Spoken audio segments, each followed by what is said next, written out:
Good morning. Happy Saturday. I know it's Saturday because I don't wear a tie on Saturdays. That's how I can tell it's Saturday.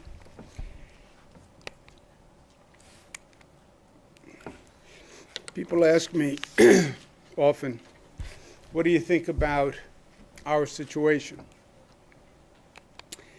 And I say, I think about what I know. What does that mean? Good question. It means in New York, what we've been doing is we follow the facts, we follow the data, we follow the science, we focus on what we know and the facts that we know, and we make our decisions based on the facts.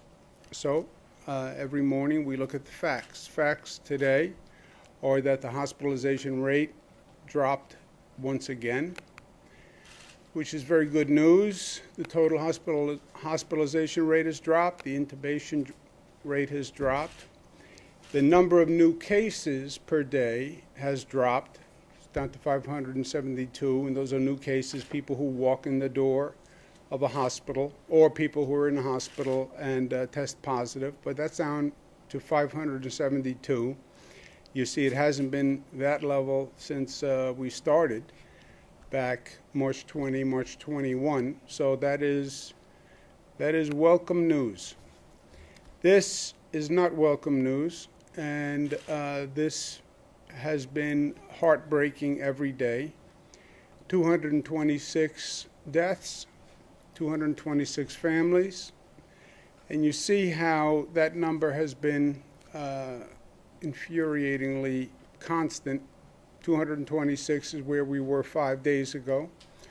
So we would like to see that number dropping at a far faster rate than it has been dropping. And these are 226 people who lost their lives despite everything our healthcare system could do, right? That's despite the best hospital care, the best nursing, the best doctors, the best equipment. They are people who we know we made every effort possible to save. And to the extent there's some peace in that, then we're looking for peace wherever we can. Priority for us today is dealing with a new issue that has come up, which is truly disturbing.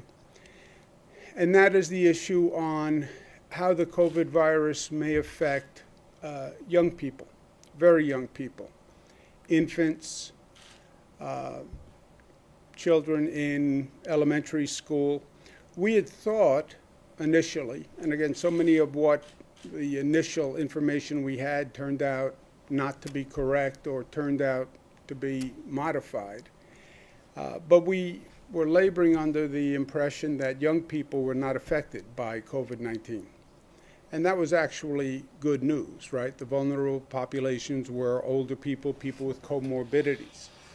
But one of the few rays of good news was young people weren't affected. We're not so sure that that is the fact anymore. Toddler, elementary school children are presenting symptoms similar to Kawasaki disease or toxic shock-like syndrome. Now, these are children who come in who don't present the symptoms that we normally are familiar with COVID. It's not a respiratory illness. They're not in respiratory distress. And I think that's one of the reasons why this may be getting discovered this far into the process. It's more an inflammation of the blood vessels, which can then cause problems with their heart. And there are 73 cases that the Department of Health, Dr. Zucker, is now studying. But the illness has taken the lives of 3 young New Yorkers. So this is new, and it's developing. The Department of Health has communicated with the federal officials, the CDC, and the CDC has asked New York to develop national criteria for this so that other states, other hospital systems can also be checking into this and looking into this. Again, as it turns out, these children happen to have the COVID antibodies or be positive for COVID, but those were not the symptoms they showed when they came in to the hospital system. So it's still very much a situation that is developing, but it is a serious situation. The Department of Health is also going to be working with the New York Genome Center and Rockefeller University to conduct a genome and RNA sequencing study to see if there's something about these children that may present a definable situation. But rest assured, the Department of Health is on top of it. This is the last thing that we need at this time with all that's going on, with all the anxiety we have. Now, for parents to have to worry about whether or not their youngster was infected. And again, symptoms that don't even seem like the symptoms we associate with COVID-19. So we still have a lot to learn about this virus. And every day is another eye-opening situation. But rest assured, the Department of Health is doing everything that they can do.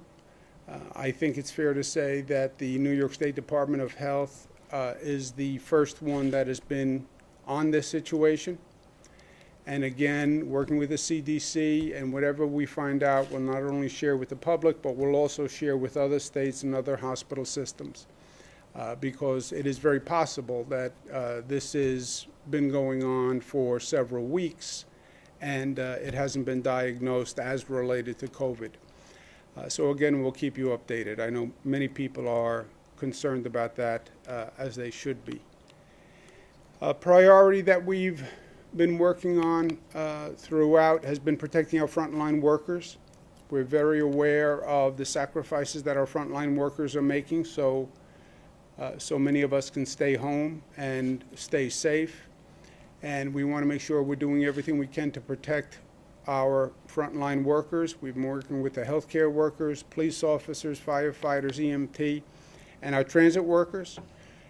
In New York, we have to keep the public transit system operating. That's how many essential workers, frontline workers, get to work. If we got to a situation where we had to close down public transit, our hospital system would have suffered. That's how nurses get there. That's how the hospital staff gets there.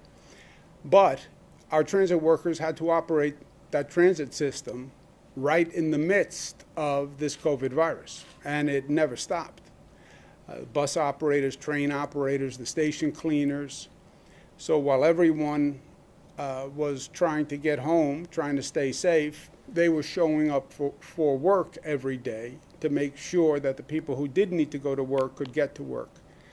We've already conducted the largest antibody test in the country, 15,000 people in that sample. What the antibody test tells you is who has been infected by the virus and then has the antibodies as they recover. And that gives us a baseline, that 15,000 survey statewide, to compare other groups against, so we know what the average infection rate is in different parts of the state. We can then compare groups to that baseline. We recently tested the transit workers writ large who have been doing the operations of the transit system. We tested 1,300, so that's a large size sample. 14% was the infection rate among transit workers, and that's actually good news. We'd like to see 0, but 14% is below the average infection rate for New Yorkers. So it means that the transit workers' infection rate is below the norm for New York City. Within the transit workers, it's a little higher with station workers than with bus operators or train conductors, assistant conductors. But all categories are below the New York City norm. The New York City norm was 19.9. So that is good news.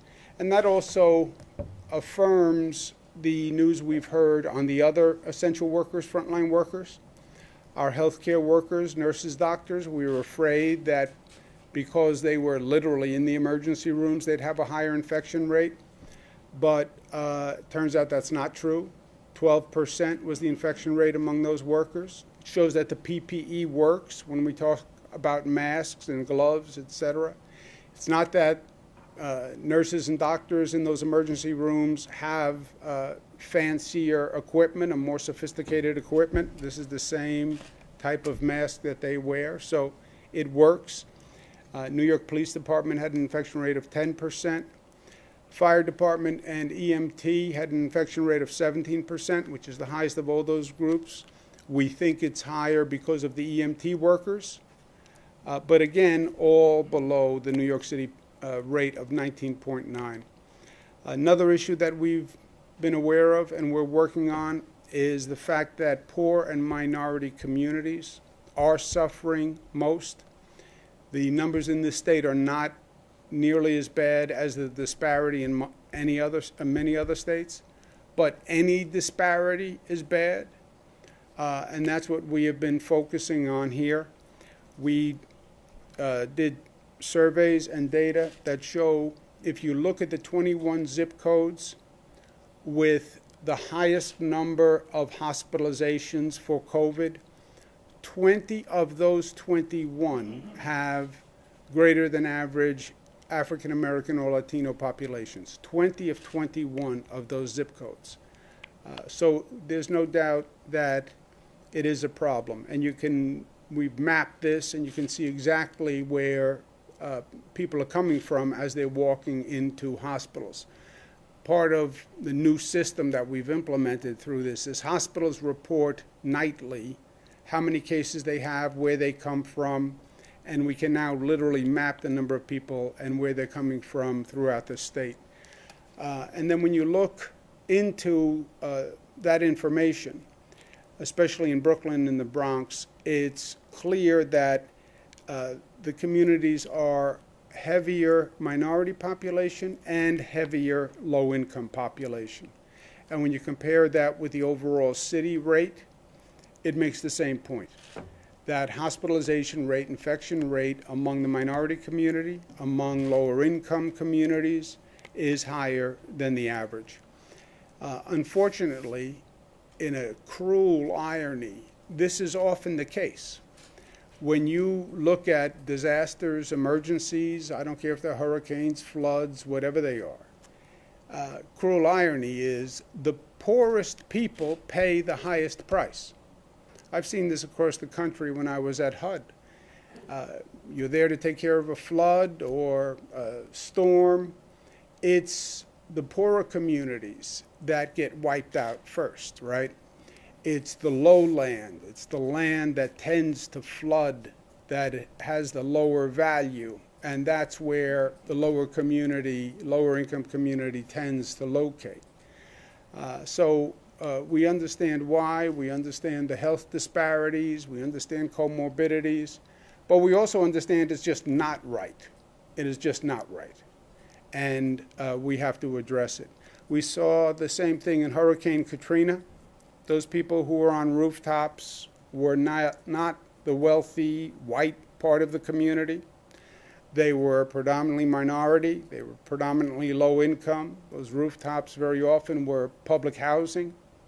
So this has been the pattern. Flint, Michigan, the people who were drinking water that was poisoned, they were low-income minority populations. If you even go back to 1927, the Great Mississippi Flood, where there's a Mississippi flood, it floods the lowlands. It floods lower-income communities. We get it, but we have to break the cycle. New York, we're going right at finding the reasons for the disparity and resolving them. We are doing more testing in low-income communities and communities of color.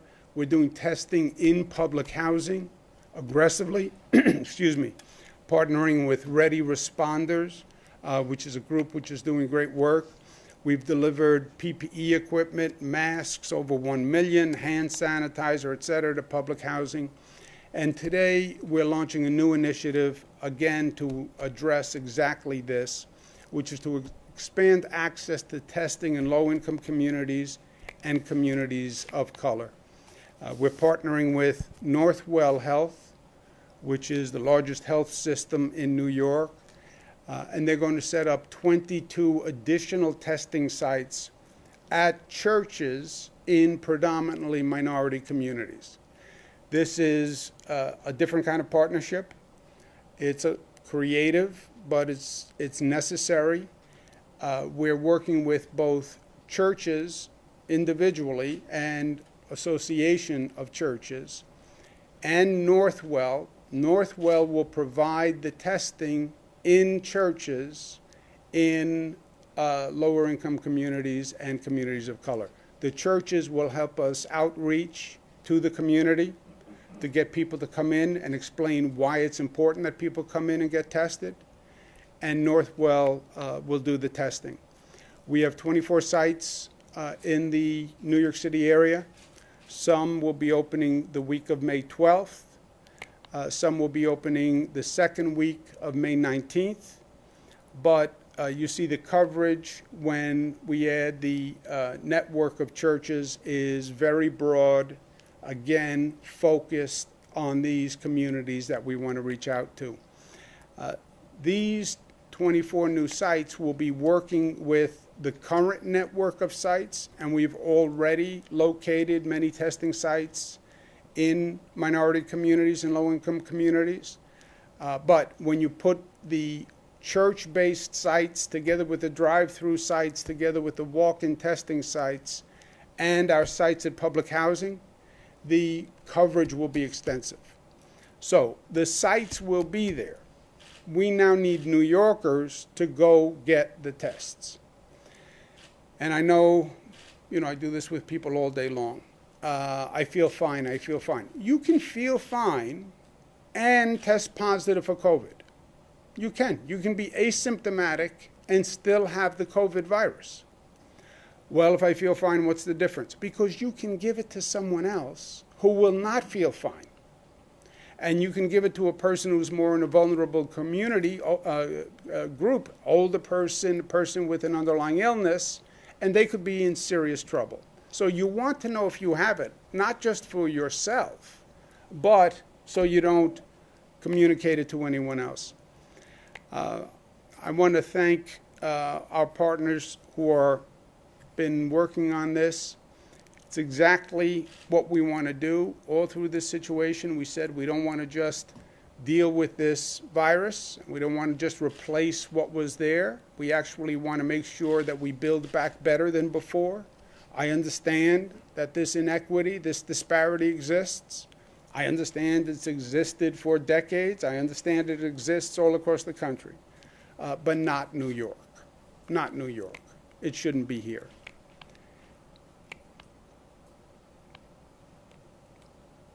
I want to thank our congressional leaders who are partners in this effort, who have been very instrumental in organizing the churches and putting it together with Northwell Health, especially Congresswoman Nydia Velázquez and Congresswoman Yvette Clarke from Brooklyn, and Congressman Hakeem Jeffries, who we're going to hear from in a moment. I also want to thank the church groups. This is not in the normal line of business for churches to be setting up testing sites for a COVID virus, but I think it is the mission of the churches. They're there to serve the community. They're there to work with the community and meet the needs at that time, and this is the need at that time. So they've been extraordinarily helpful and cooperative. I also especially want to thank Reverend Rivera and Reverend David Brawley for coming up with the idea and then working with the other groups to get them to all participate. So we've never done anything like this before, but there are a lot of firsts for all of us in this situation. So I want to thank them very much for what they're doing here. And it's my pleasure to announce that we're being joined with Congressman Hakeem Jeffries, who is a personal friend of mine. He's a great star for the state of New York. In Washington, His voice, his leadership has been pivotal, not just for New York, but for the entire nation. And this is a time when we need the federal government to actually work and work well and work efficiently and work effectively and work for the people, which sometimes doesn't happen in Washington. And the people, the police, the firefighters, the people of this state couldn't have a better, more powerful advocate than Congressman Hakeem Jeffries. And the congressman worked tirelessly to put together this arrangement that we're announcing today with the churches. Again, it is a different type of partnership, but we do what we have to do in New York, and the congressman saw the need, and he reached out to the church groups and brought them together to be where we are today. Congressman, thank you so much for everything you do, but especially thank you for what you did to bring these church groups together with Northwell so we could announce this initiative. Congressman, good to be with you. Good morning, Governor. Great to be with you. And of course, thank you for the tremendous leadership that you have provided to the people of the Empire State and, in fact, the nation in so many ways during this moment of trial and tribulation. And I just appreciate the fact that your leadership has been evidence-based, data-driven, compassionate, and comprehensive. And today's announcement is just another example of that. We know that this is an extraordinary pandemic, and it requires an extraordinary governmental response at all levels of government. It's all hands on deck at the city, the state, and the federal level. And the New York delegation is committed to continuing to work with you to make sure that we can drive the federal resources into New York State to match the level of infection, pain, suffering, and death that we've all had to endure. It's an all of government moment, and of course, an all of America moment, as you've encouraged all of us to dig deeper here in New York and throughout. And in that spirit, we know that the houses of worship, the spiritual community, has always been there to help the community get through a storm.